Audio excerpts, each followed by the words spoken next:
Meaning of fragility. Fragility. Fragility.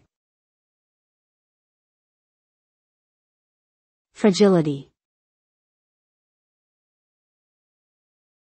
Fragility.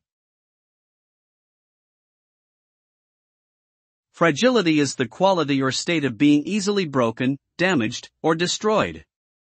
It refers to things that are delicate, vulnerable, or unstable, and can easily be affected by external factors.